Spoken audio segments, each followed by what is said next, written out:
again everyone, welcome back to Abhijan. I hope तुम्हारा पढ़ा होना सब ठीक के रखी है and not just one subject you are focusing on. So আমি আমাৰ genetics module এইটো fifth topic লৈ আহিছোঁ তোমালোকৰ মাজত আহিছোঁ and yeah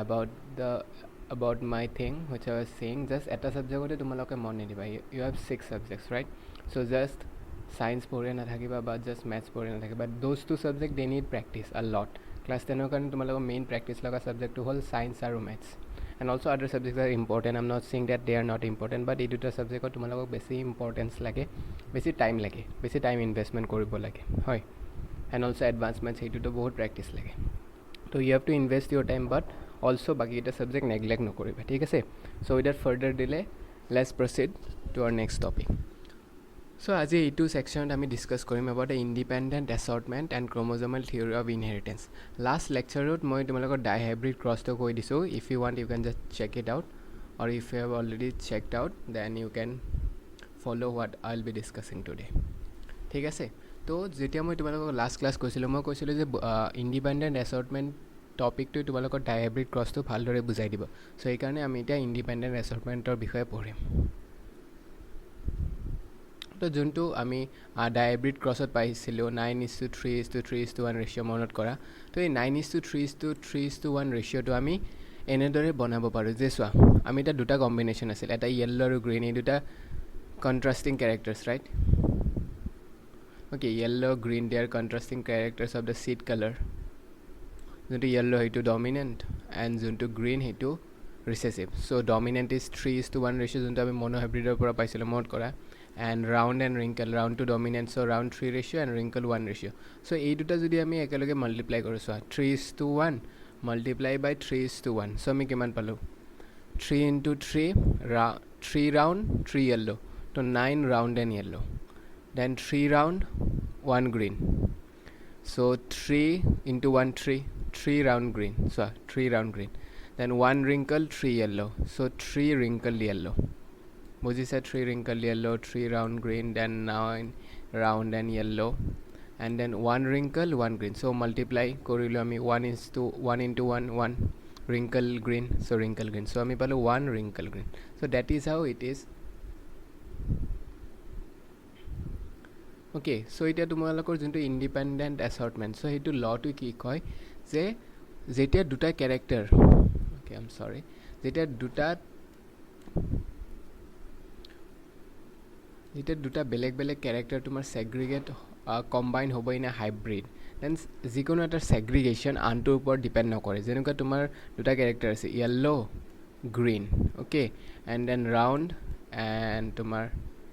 wrinkle right remember round and wrinkle so round and wrinkle or tumar segregation to yellow or green upor segregation upor depend nokore eitu segregation tumar belek ke hobo and eitur segregation tumar belek ke hobo so etar segregation tumar antur upor depend nokore ঠিক আছে তো ইয়ার yellow তো তোমার ইয়ার round or logoto alignment hobo pare wrinkle or logoto hobo pare ঠিক তেনেলে ইয়ার green to তোমার এইফালে round or logoto hobo pare wrinkle or logoto hobo pare so it really doesn't matter so এই কাৰণে আমি চাৰি ধৰণৰ গেমেট ফৰ্মেশন পালো যদি ডিপেন্ড কৰিলে হয় তেতিয়া আমি ফুল চাৰি ধৰণৰ নাপাম হে ডিপেন্ড টু তোমাৰ ৰিকম্বিনেশন এন্ড লিংকেজ কিন্তু লিংকেজ হলে হেতু ফ্যাক্টৰটো বেলেগ হৈ যায় সো লিংকেজৰ তোমাৰ ইন্ডিপেন্ডেন্ট অ্যাসৰ্টমেন্ট নহয় ঠিক আছে তো লিংকেজৰ বিষয়ে আমি পিছত পঢ়িম এতিয়া যেহেতু আমি ইন্ডিপেন্ডেন্ট অ্যাসৰ্টমেন্ট কৈছো সো ইয়াত তোমালোকে ভাবি লোৱা যে এটাৰ সেগ্ৰিগেশন আনটোৰ ওপৰত একেবাৰে ডিটাৰমিনেশন নকৰে দুটা একদম বেলেগ দুটা একদম পৃথক ঠিক আছে তো ইয়েলো আৰু গ্ৰীনৰ সেগ্ৰিগেশনটো তোমাৰ wrinkle আৰু ৰাউণ্ডৰ সেগ্ৰিগেশনৰ ওপৰত ডিপেন্ড নকৰে সো এইটো তোমাৰ ইয়াত ইংলিশ ষ্টেটমেন্টত দিয়া আছে যে when two pairs of traits are combined in a hybrid segregation of one pair of the characters is independent of the other pair of characters সেইটো মই তোমাক অসমীয়াত ভালদৰে বুজাই দিলো সেইটো তোমাৰ এইটো জাস্ট ফৰ্মেল ডেফিনিশন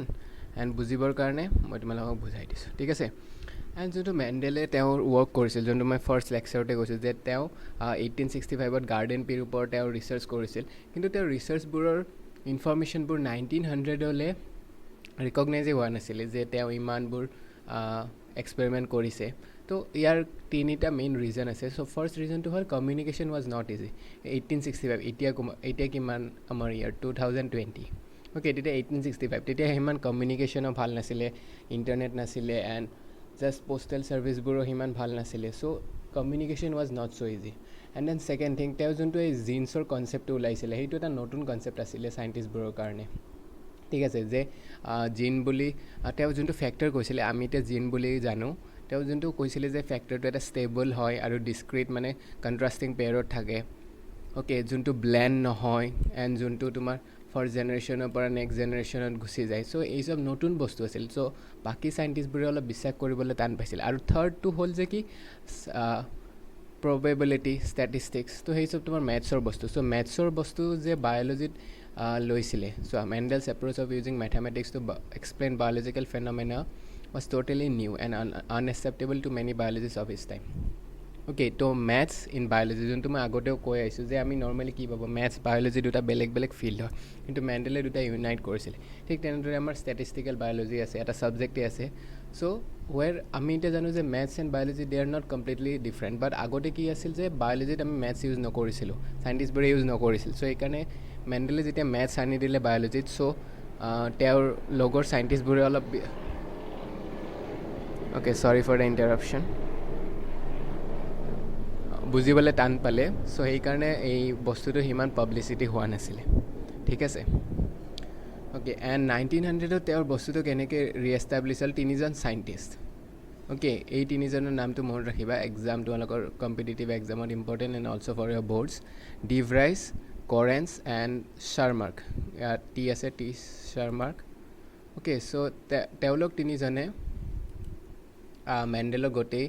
ৰিজাল্টবোৰ ডিছকভাৰ কৰিছিলে ইণ্ডিপেণ্ডেণ্টলি মানে তিনিওজনে একেলগে কৰা নাছিলে তিনিওজনে পৃথক পৃথককৈ নিজৰ দ্বাৰাই ৰিডিছকভাৰ কৰিছিলে মেণ্ডেলৰ ৰিজাল্টবোৰ তাৰপিছত তাহাঁতে এনালাইজ কৰিলে চালে যে চব বস্তু ঠিকে আছে তাৰপিছত কিয় ৰিকগনাইজেশ্যন পোৱা নাছিলে তাৰপিছত তাহাঁতে এক্সট্ৰেক্ট কৰি কৰি এই বস্তুবোৰৰ ৰিকগনাইজেশ্যন আনি দিলে মেণ্ডেলৰ ঠিক আছে তো তেতিয়াৰ পৰাহে মেণ্ডেলৰ ৰিকগনাইজেশ্যনটো ৰিয়েল চেন্সত হ'ল 1865ত যদিও তেওঁৰ ৰিচাৰ্চ কমপ্লিট হৈছিলে 1900লৈ তেওঁৰ বস্তুবোৰ এষ্টাব্লিছ হোৱাই নাছিলে in the public front okay now chromosomal theory of inheritance okay এতিয়া 1900 হ'ল লাহে লাহে তোমাৰ মাইক্ৰস্ক'পবোৰ বনি আহিলে চ' তেতিয়া মাইক্ৰস্ক'পৰ ডিছকভাৰীৰ লগতে এটা বস্তু সিহঁতে ডিছকভাৰ কৰিলে যে নিউক্লিয়াছত চেল ডিভিজনৰ আগে আগে okay about cell division we have already covered cell division তোমালোকে আমাৰ চেনেলত চাই ল'বা cell division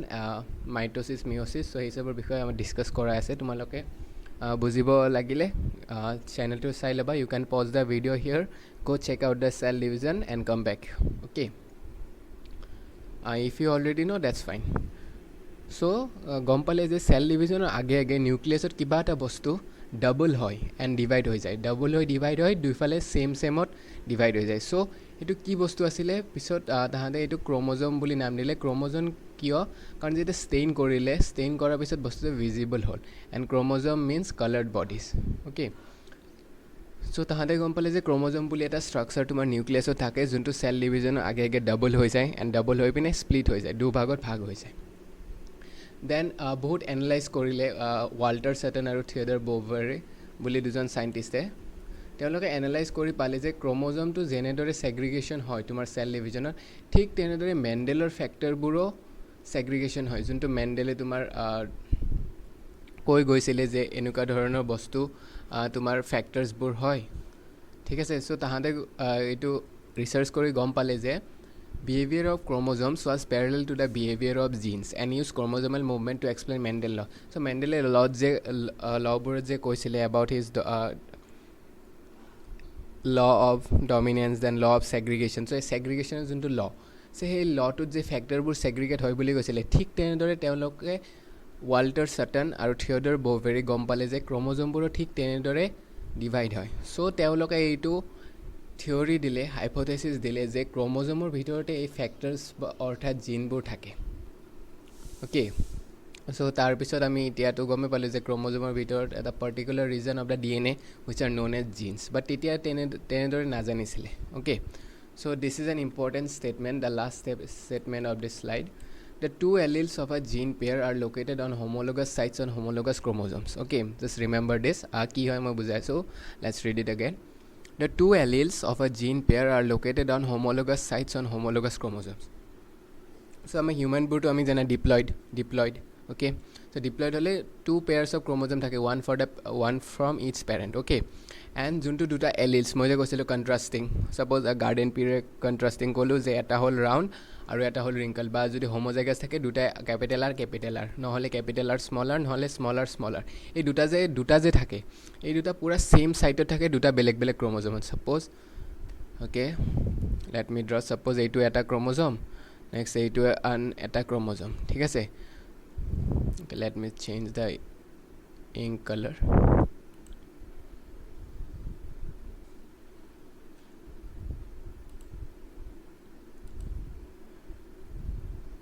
Okay, to it is a blue khini je dekhila etu eta gene hol and same mane okay, sorry about the line. Okay, etu line to no ha, just eta dot, suppose tumar ekhini eta gene ase, next same jagat aru eta gene thakibo, sorry about the line, actually enuka ka line no, just duta gene beleg ase. Let me show it again. Suppose this is a chromosome, okay, and this is another chromosome.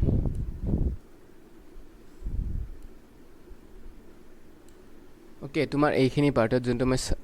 Circle কৰি দেখুৱাইছো, এইখিনি পাৰ্টত suppose তোমাৰ এটা allele আছে, same এলিলৰ আনটো copy তোমাৰ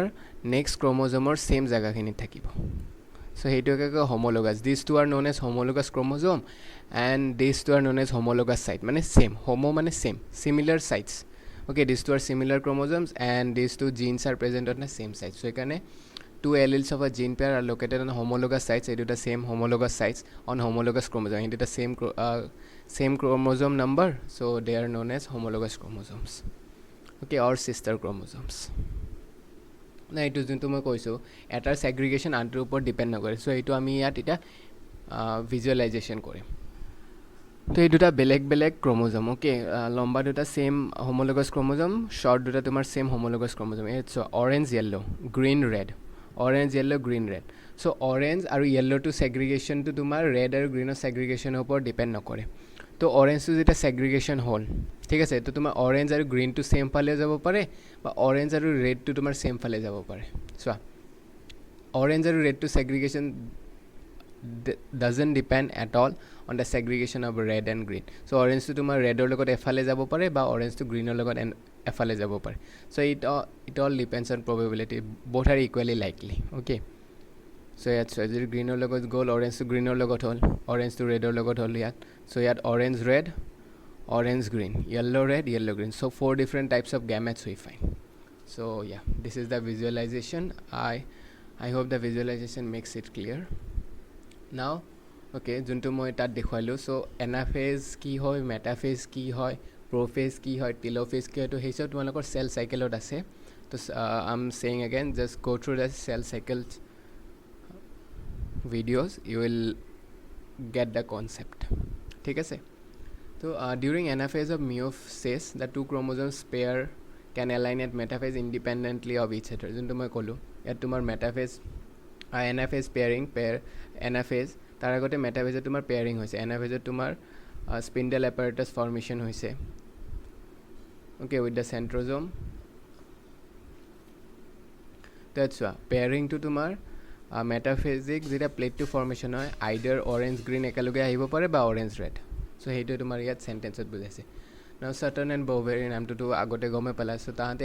argue কৰিছিলে যে pairing and separation of a pair of chromosomes would lead to segregation of the pair of factors they carried. তো ফ্যাক্টৰছটো এই ক্ৰোমোজোমবোৰৰ ভিতৰত থাকে বুলি তাহাঁতে আৰ্গিউ কৰিছিলে আৰু সেইকাৰণে তেনেদৰে ছেগ্ৰিগেশ্যন হয় বুলি কৈছিলে. না এইটোৰ এক্সপেৰিমেণ্টেল ভেৰিফিকেশ্যনটো তোমাৰ থমাছ হাণ্ট মৰ্গেন বুলি এজন চাইণ্টিষ্টে দিছিলে, আৰু তেওঁৰ এক্সপেৰিমেণ্টবোৰ ড্ৰছ'ফিলা বা ফ্ৰুট ফ্লাই ওপৰত কৰিছিলে. এতিয়া ফ্ৰুট ফ্লাইটো তোমালোকে চবেই দেখিছা, কিন্তু নাজানিবা চাগে ফ্ৰুট ফ্লাই বুলি মই কৈ দিওঁ. এইটো তোমালোকে আপেল, কল বা যিকোনো ফ্ৰুট অলপ সময় থৈ দিবা খোলাকৈ, তো তাৰ ওপৰত সৰু সৰু পোক টাইপ আহে, দেখিবলৈ মানে মাখি টাইপ, কিন্তু ইমান ডাঙৰ নাই, একেবাৰে সৰু. চ' সেই চব হ'ল তোমাৰ fruit flies or drosophila melanogaster, okay, or you can simply say Drosophila. Now Drosophila কিয় ইউজ কৰিলে